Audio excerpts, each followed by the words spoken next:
حافظ حبیب الرحمان صاحب، میں آج کے دن کی مناسبت سے آپ سے جاننا چاہوں گی، کیونکہ بہت سارے ہمارے ناظرین یہ جاننا چاہ رہے ہوتے ہیں کہ آج کے دن کے کچھ مخصوص اعمال، ایک تو مجھے قرآن مجید کے نزول اور تنزیل کے حوالے سے جو یہ فرق ہے نا یہ بیان کیجئے، اور دوسرا جمعۃ الوداع اور 27ویں رمضان کے حوالے سے جو اعمال ہیں، آج کی عبادات ہیں، ان کے حوالے سے بتائیں۔ بسم اللہ الرحمن الرحیم۔ میں سمجھتا ہوں کہ جہاں تک آپ نے بات کی ہے نا کہ نزول قرآن، اور جس طرح آپ سب نے بات کی، دونوں پہ ہی دل آتا ہے۔ نزول سمجھ آئے تو اس کی ویلیو بھی سمجھ آ جاتی ہے، پھر اس پہ عمل کو بھی دل کرتا ہے۔ جی، اس طرح یہ سما نیوز ہے، ہم نیوز چینل سے تو بڑا فرق ہوگا نا، یہاں بیٹھنا سننا، اس کو واچ کرنا۔ جی، ایسے ہی کتابیں بڑی ہیں جو پھر اللہ کی کتاب، اس کی سب سے بڑی دلیل یہ ہے کہ تنزیل من رب العالمین، رب العالمین کی طرف سے نازل شدہ ہے، تو اس کی جو فضیلت اور اس کے جو معاملات ہیں وہ بھی بڑے خاص ہیں، اللہ تعالیٰ نے وہ نازل کیے۔ وہ سمجھ جانے سے ہی بندے کی نا نفاذ اسلام کی طرف دل کرتا ہے۔ جی، یہ اکٹھی آئی ہوتی نا ایک دفعہ تو بندہ کہتا ہے یار ایک چیز پہنچ گئی، وہ وہ لمحے کہتے ہیں نا شان نزول ہے۔ بالکل، تو سارا وہ نزول ہی زندگی ہے نبی پاک صلی اللہ علیہ وسلم کی، ایک ایک لمحہ 23 سال کا وہ نزول میں شامل ہو گیا تھا۔ اگر ایک ہی لمحے آتا تو لوگ کہتے ہیں وہ زندگی تھی، پڑھ لیں بس ایک دن ہے۔ تو بہرحال یہ شان نزول بھی بڑا قیمتی ایک ٹاپک ہے، اور اس کے بارے میں اختلاف بھی بڑے پائے جاتے ہیں۔ لوگ قرآن میں اللہ نے خود بیان کیا کہ مشرکین مکہ کہتے تھے، مستشرقین جو ہیں وہ کہتے ہیں، ابھی تک کہتے ہیں کہ قرآن اکٹھا کیوں نہیں آیا، وہ ہمارے بڑوں پہ کیوں نہیں آیا۔ بہرحال اس پہ ایک تفصیلی گفتگو ہے صحیح، کہ نزول قرآن اللہ نے عربی میں ہی، جس طرح بھائی کا بھی سوال تھا کہ عربی میں ہی پڑھنا ہے، تو یہ نبی پاک صلی اللہ علیہ وسلم سے ثابت ہے کہ عربی میں ہی اترا، قرآن میں بھی ہے کہ ہم نے عربی میں نازل کیا۔ تو بہرحال یہ نزول قرآن ہے۔ دوسرا جو لیلۃ القدر کی بات ہے، اور اس میں جو خاص دن، اس سے پہلے میں یہ ساتھ میں آپ سے پوچھ لیتی ہوں کہ لوح قرآنی سے جو ہے وہ زمین و آسمان پر جو اتارا گیا قرآن، اور پھر رسول پاک صلی اللہ علیہ وسلم کے قلب پر، بالکل وہ تو ہے نا، بل ہوا قرآن مجید فی لوح محفوظ۔ بیت العزت کا بھی ذکر ملتا ہے، یہ بیت العزت کیا ہے؟ یہی نا کہ اللہ تعالیٰ نے ادھر سے آسمان دنیا پر جو اتارا نا قرآن، یعنی وہ اللہ نے ایک ہی لمحے میں اتار دیا تھا۔ لوح محفوظ سے اللہ نے جمع جتنا، کیونکہ رب نے قیامت تک ہر چیز کو لکھ دیا تھا۔ صحیح، یہ ہے، یہ قرآن ہے، یہ قرآن میں آتا ہے کذالک نثبت بہ فؤادک ورتل اللہ ترتیلا۔ ہم نے قرآن کو بتدریج اس لیے اتارا کہ آپ کا دل، یعنی آپ مضبوط ہو جائیں ہر موقع پر ہر چیز، اور اس کو ٹھہر ٹھہر کر پڑھیں۔ ایک ہی وقت میں آتا تو شاید سپیڈ لگانی پڑ جاتی، لوگ سمجھتے ہیں اسے ابھی ختم کرنا ہے، کبھی سورۃ مدثر اتری، کبھی وہ اقرا یعنی غار ہیرا میں۔ تو بہرحال یہ قرآن اس طرح اترا ہے، اور یہ بیت العزت، یہ ساری چیزیں یہی ہے نبی پاک صلی اللہ علیہ وسلم کا قلب، اور یہ وہ اللہ نے رکھا ہے۔ جبرائیل السلام لے کر آتے تھے تھوڑا تھوڑا کر کے لوح محفوظ سے، جب زمین و آسمان دنیا میں اترا۔ تو یہ جو چیزیں ہیں نزول قرآن پر، یہ بڑی قیمتی ہیں۔ اس پر بڑا لمبا موضوع ہے، وہ دریاب بھائی اور حافظ صاحب نے جس طرح بتلایا ہے کہ اس ٹاپک میں ہم جائیں نا تو لوگ اصل موضوع سے ہٹ جاتے ہیں۔ انشاءاللہ اس پر بھی پھر ہم ایک الگ سے ٹاپک رکھیں گے۔ جی ایک کالر ہے ہمارے ساتھ، کال لیتے ہیں۔ جی السلام علیکم، کون ہے اور کہاں سے بات کر رہے ہیں؟ وعلیکم السلام، میرا نام صوبیہ ہے، میں سوات سے ہوں۔ جی، للیت القدر کے حوالے سے جو آپ لوگوں کی ڈسکشن تھی کچھ دن پہلے، اس حوالے سے میں ایک فیڈ بیک دینا چاہوں گی ذریعہ آپ سر کو، پھر میں سوال کی طرف آتی ہوں۔ جی، ذریعہ آپ سر، مجھے ایسا لگا کہ آپ ایک ڈفرینٹ کائنڈ آف آڈینس کو ایڈریس کر رہے تھے جب آپ نے کہا کہ وہ بندہ للیت القدر یا فارگیونیس کو ڈیزرو نہیں کرتا جو اقامت دین کے پرپس کے اوپر ایکٹیو نہیں ہے۔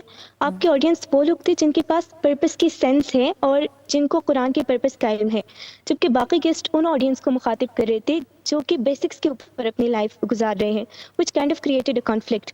لیکن میں آپ کی بات سے ایگری کرتی ہوں کہ ہم قرآن کا میسج اگر ہمیں سمجھ آ جائے اور اس کے بعد بھی ہم پرفارمنس شو نہیں کرتے تو نہ تو ہم للیت القدر کو ڈیزرو کرتے ہیں اور نہ ہی فرگیونیس کو۔ اسی سے ریلیٹڈ میں کوشچن کروں گی کہ رمضان میں جو ارجنسی کی فیلنگ ہوتی ہے ہمارے اندر کہ قرآن کی مقصد کے اوپر ہم نے پرفارم کرنا ہے، اور ہم کوشش کرتے ہیں ہم اس ارجنسی کو سال بھر کیسے کنٹینیو رکھ سکتے جی، اس شکریہ کنسسٹنسی کو۔ صوبیہ آپ کا۔ جی ذریعہ صاحب۔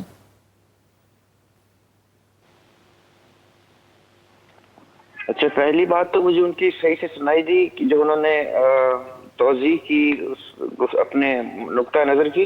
دوسرا اینڈ میں کوئی سوال تھا ان کا، وہ پلیز ریپیٹ کر دیجیے گا۔ اینڈ پہ انہوں نے یہ کوشچن کیا کہ جو ارجنسی ہمیں رمضان میں محسوس ہوتی ہے اقامت دین کے حوالے سے یا قرآن کو نافذ کرنے کے حوالے سے، وہ سال بھر اس کو کیسے کنٹینیو کر سکتے ہیں ہم؟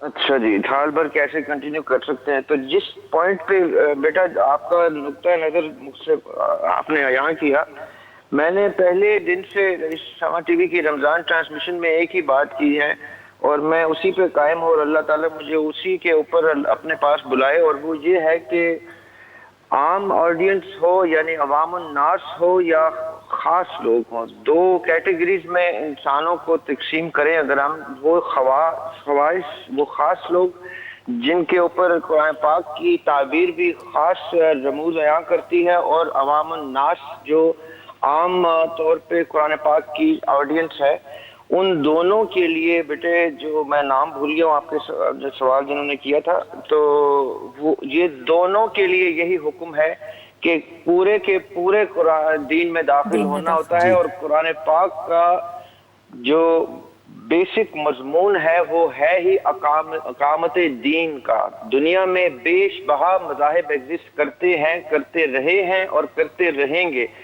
دین جو ہے وہ قرآن پاک کے مطابق اسلام ہے، یعنی اللہ سبحانہ وتعالیٰ قرآن پاک میں اسلام کے قیام کی گفتگو کرتے ہیں کہ اب انصاف پر مبنی، انصاف کی بنیاد کے اوپر اللہ سبحانہ وتعالیٰ کا سسٹم، نظام جو ہے اس کو قائم کر دیا جائے۔ ایک کے بعد ایک نبی جو ہیں وہ آ کے علیہ السلام یہی سسٹم برقرار کرتے ہیں جس کو دین کہتے ہیں، اور آقا علیہ السلام نے حجت الوداع کے مقام پر کہا آج تم پر دین مکمل ہو گیا۔ اس کا مقصد ہی یہ ہے، یہ بات ضروری ہے، اس کو ذرا ذرا غور رکھیے گا کہ آقا علیہ السلام سے پہلے کے 1.25 لاکھ انبیاء علیہ السلام جو ہیں یہ جملہ نہیں بول سکے، کیونکہ وہ اس پروسیس کا حصہ تھے جس میں قرآن پاک کا اور سسٹم کا نزول ہو رہا تھا۔ آقا علیہ السلام کے اوپر یہ سسٹم ختم ہوا اور انہوں نے کہا کہ آج سسٹم کمپلیٹ ہو گیا ہے، اب اس کو قائم کر دیا جائے اور اس کو فروغ دیا جائے پوری دنیا میں۔ ہم نے وہ نہیں کیا، نہ ہم اس پہ زور دے رہے ہیں۔ تو میں آج بھی یہی بات کروں گا کہ اقامت دین کے بعد ہی مسنون عبادات کا ذکر ہو سکتا ہے کہ 27ویں پہ کیا عبادت کرنی ہے، تو جمعۃ الوداع پہ کیا کرنی ہے، تو لیلۃ القدر پہ کیا کرنی ہے۔ یہ تب کرنی ہے جب اقامت دین ہو جائے گا، اس سے پہلے تک صرف اور صرف اقامت دین کے اوپر زندگی بہت ضروری نکتہ کہ اقامت دین کے بعد جو ہے یہ مسنون چیزیں اور عبادات کا ذکر ہونا چاہیے۔ وقت ہمارے پاس کم ہے۔ ہارون صاحب، میں چاہوں گی کہ آج کے دن کی مناسبت سے اور اسی پوائنٹ کو کنٹینیو کرتے ہوئے آپ کیا کہنا چاہیں گے؟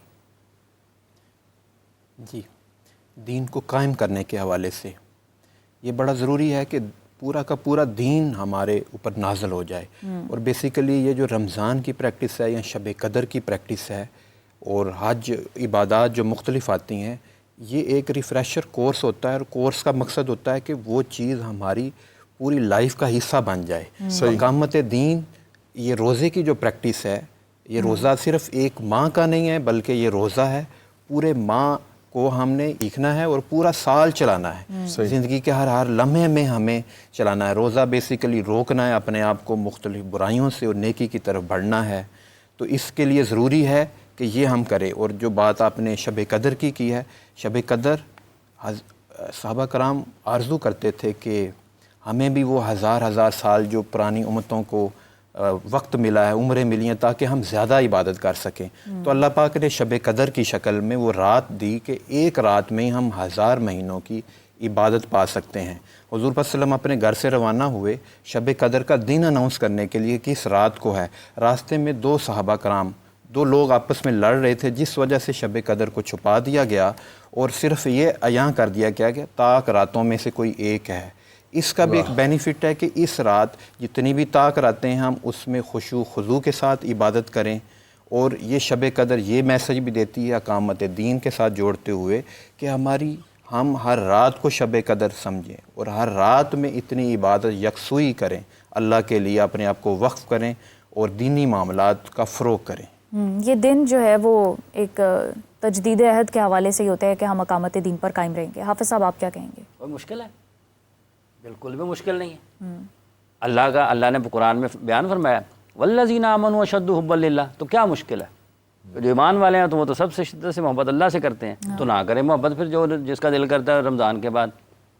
تو پھر وقدمنا الی ما عملوا من عمل فجعلناہ حباء منثورا، پھر جو آپ کی کھڑکی سے آسمان کی سورج کی کرنوں کے ذرات آتے ہیں نا، اللہ آپ کے اعمال کو ویسے اڑا دے گا۔ یہ اللہ نے قرآن میں فرمایا، جو آیت مبارکہ پڑھی ہے، وقدمنا الی ما عملوا من عمل فجعلناہ حباء منثورا اصحاب الجنۃ یومئذ خیر مستقرا واحسن مقیلا